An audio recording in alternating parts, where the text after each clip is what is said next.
আসসালামু আলাইকুম। আজকে আমরা ৩ নম্বর অঙ্কের সমাধান দেখব। ৩ নম্বর প্রশ্নটি হচ্ছে A25 B হচ্ছে -1 + 1 C হচ্ছে কত 2 আর হচ্ছে 1। একটি ত্রিভুজের শীর্ষতয় ত্রিভুজটি আঁকো এবং দেখাও যে এটি একটি সমকোণী ত্রিভুজ।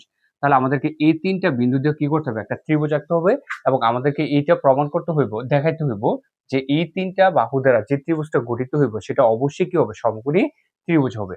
আমরা তাহলে প্রথমে ত্রিভুজটা এঁকে নেই। এটাকে আমি x দিলাম, x প্রাইম, এটা হচ্ছে y আর এটা হচ্ছে কি y প্রাইম। তাহলে a বিন্দুর স্থানাঙ্ক হচ্ছে কত 2 5। তাহলে x এর মান যেহেতু প্লাস এর 2 তাহলে 1 2 আর y এর মান প্লাস এর 5 1 2 3 1 2 3 4 আর হচ্ছে 5 এখানে a। b হচ্ছে কত -1 + 1। তাহলে -1 হলে কি হবে? মূলবিন্দু থেকে বাম দিকে আসবে -1 আর +1 কোথায়? এইখানে। c হচ্ছে কত? c হচ্ছে প্লাস এর 2 প্লাস এর 1। তাহলে প্লাস এর 2 কোথায়? এখানে, প্লাস এর 1 কোথায়? এখানে।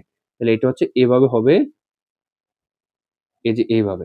ঠিক আছে? তাহলে এটা হচ্ছে কি A, এটা হচ্ছে B আর এটা হচ্ছে কি C। এখন আমাদেরকে প্রমাণ করতে হবে যে এই যে ABC, আচ্ছা এটা লাগবে না। আমাদেরকে প্রমাণ করতে হবে কি যে এই ABC একটা সমকোণী ত্রিভুজ। আচ্ছা তাহলে আমরা কি করব? সমকোণী ত্রিভুজ প্রমাণ করার আগে আমরা হচ্ছে AB বাহুর দৈর্ঘ্য, তারপর হচ্ছে BC বাহুর দৈর্ঘ্য, তারপর হচ্ছে কি AC বাহুর দৈর্ঘ্যগুলো আগে বের করব। তাহলে আমরা কি লিখব? প্রথমে যে বিন্দুগুলো দেওয়া আছে সেগুলো লিখে নেই। 2 5, তারপর হচ্ছে কত? B হচ্ছে -1 + 1। মাইনাসের 1 প্লাসের 1 আর সি হচ্ছে কত? সি হচ্ছে প্লাসের 2 প্লাসের 1। তাহলে এখন আমরা কি করব? এই যে এবি বাহুর দৈর্ঘ্য বের করব, বিসি বাহুর দৈর্ঘ্য বের করব, তারপর এসি বাহুর দৈর্ঘ্য বের করব। তাহলে কি লিখব? এবি বাহুর দৈর্ঘ্য সূত্র কি? এই যে x2 - x1 whole square plus y2 - y1 whole square. তাহলে এবি, তাহলে এটা হচ্ছে কি x1, এটা y1, এটা x2, এটা y2।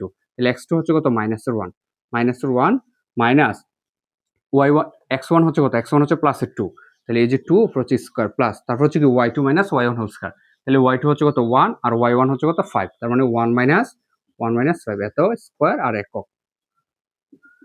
এখন -1 আর -1 আর হচ্ছে -2, তাহলে কত হইলো? -3। এখানে যদি আমরা হিসাব করি 5 থেকে 1 গেলে আর কত থাকতেছে? -4। তাহলে -4 উপর হচ্ছে স্কয়ার। তাহলে এখানে কত পাচ্ছি? মাইনাস উপর স্কয়ার মানে কি? মাইনাস হচ্ছে প্লাস হয়ে যাবে। 3 উপর স্কয়ার হচ্ছে 3 তিরিকা 9 আর এখানে 4 এর উপর স্কয়ার হচ্ছে 4 চারে কত? 16। 16 আর হচ্ছে 9 কত? 25। 25 কে রুট করলে আমরা কত পাবো? 5। তার মানে 5 একক। কার মান পেলাম এটা? এটা হচ্ছে এবি বাহুর দৈর্ঘ্য। এখন আমরা কি করব? এখন হচ্ছে আমরা বিসি বাহুর দৈর্ঘ্য বের করব। তাহলে কি লিখব? বিসি বাহুর দৈর্ঘ্য,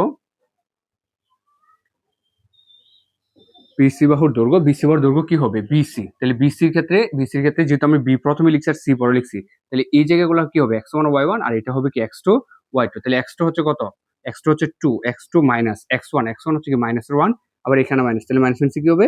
প্লাস 1 হোল স্কয়ার প্লাস, তারপর হচ্ছে কি y2 - y1 হোল স্কয়ার। তাহলে y2 হচ্ছে কত? y2 হচ্ছে 1 আর y1 হোক কত? 1। তাহলে 1 - 1 স্কয়ার, এখানে হচ্ছে এত একক। এখন কত পাচ্ছি? 2 আর 1 যোগ করলে কত পাচ্ছি? 3 স্কয়ার প্লাস, এখানে 1 থেকে 1 গেলে 0 থাকে, 0 স্কয়ার করলে 0 হবে, এটা লেখা লাগবে না। তার মানে এখানে পাচ্ছি কত? শুধু 3 স্কয়ার। এখন আমরা যদি স্কয়ার রুটে বাদ দিয়ে দিই তাহলে আর কত পাচ্ছি? 3 একক। তার মানে হচ্ছে কি বিসি বাহুর দৈর্ঘ্য কত পেলাম? 3 একক। এখন হচ্ছে আমরা কি করব? এই যে এসি বাহুর দৈর্ঘ্য বের করব। তাহলে কি লিখব? এসি বাহুর দৈর্ঘ্য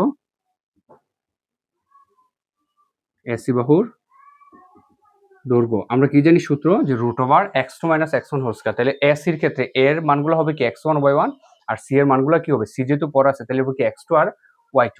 তাহলে x2 হচ্ছে কত? x2 হচ্ছে 2। তাহলে x2 হচ্ছে কি 2 x1। এই যে x1 হচ্ছে কত? 2। তাহলে 2 - 2 হোল স্কয়ার প্লাস, তারপর হচ্ছে কি y2 - y1 whole square. y2 হচ্ছে কত? y2 হচ্ছে 1 আর y1 হচ্ছে কত? 5। তার মানে 1 - 5 এত একক ইকুয়াল 2 থেকে 2 গেলে কত থাকতেছে? 0। 0 স্কয়ারে 0, এই জায়গাটা লেখা লাগবে না। আর এখানে কি থাকতেছে? +1 -5, তার মানে -4 থাকতেছে। -4 তারপর হচ্ছে কি স্কয়ার। তাহলে আমি যদি এখানে রুট করি, -4 এর স্কয়ার করলে কি হবে? প্লাস, মাইনাস হচ্ছে প্লাস হয়ে যাবে আর 4 এর হচ্ছে কি 4 4 16 আর 16 এর রুট করলে আমি কত পাচ্ছি? 4 একক। তার মানে এসি বাহুর দৈর্ঘ্য কত পেলাম? 4। তাহলে আমি 3টা বাহুর দৈর্ঘ্য বের করে ফেললাম। এবি বাহুর দৈর্ঘ্য হচ্ছে কত? 5, তারপর বিসি বাহুর দৈর্ঘ্য হচ্ছে কত? 3, তারপর এসি বাহুর দৈর্ঘ্য হচ্ছে কত? 4। কিন্তু এখন আমাদের কি করতে বলছে? যে এবিসি একটা সমকোণী ত্রিভুজ, সেটা প্রমাণ করতে বলছে। এখন সমকোণী ত্রিভুজ হইব কিভাবে? সমকোণী ত্রিভুজ হওয়ার শর্ত সমকোণী এ টু জেড আমার একটা ক্লাস আছে ইউটিউবে। তো আমরা হচ্ছে সমকোণী ত্রিভুজ প্রমাণ করব। সমকোণী ত্রিভুজের ক্ষেত্রে আমরা জানি যে অতিভুজ স্কয়ার সমান কি লম্ব স্কয়ার যোগ ভূমি স্কয়ার। অর্থাৎ অতিভুজকে স্কয়ার করলে যা হবে লম্ব স্কয়ার আর ভূমি স্কয়ারের যোগফল তা হইতে হইব। তাহলে অতিভুজ কোনটাকে ধরবো? সবচেয়ে বৃহত্তম যে বাহু আছে, সবচেয়ে বড় যে বাহু, সেটাকে আমরা অতিভুজ ধরবো। তাহলে অতিভুজ হচ্ছে কি? এবি। আমি যদি লিখি ab স্কয়ার ইকুয়াল হচ্ছে কি 5 স্কয়ার কত 5 5 25, তাহলে অতিভুজ স্কয়ার কত পেলাম 25। এখন লম্ব স্কয়ার আর ভূমি স্কয়ারের যোগফল 25 হইতে হবে। তাহলে লম্ব যদি আমি বিসি কে ধরি আর এসি কে যদি ভূমি ধরি, তাহলে বিসি স্কয়ার যোগ হচ্ছে কি এসি স্কয়ার। বিসি হচ্ছে কত, বিসি হচ্ছে 3, বিসি হচ্ছে কি 3 স্কয়ার প্লাস আর এসি হচ্ছে কত 4 স্কয়ার। 3 স্কয়ার হচ্ছে 9 আর বিসি স্কয়ার 4 স্কয়ার কত 16, 16 আর 9 কত 25। তার মানে লম্ব স্কয়ার ভূমি স্কয়ারের যোগফল যা হইছে অতিভুজ স্কয়ার মান কি তাই হইছে। তাহলে আমি কি বলতে পারি যে ab স্কয়ার সমান কি ab স্কয়ার সমান হচ্ছে কি বিসি স্কয়ার যোগ হচ্ছে কি এসি স্কয়ার সমান যেহেতু হইছে, তার মানে সুতরাং কি বলতে পারি abc কি একটি সমকোণী ত্রিভুজ, abc একটি কি সমকোণী ত্রিভুজ।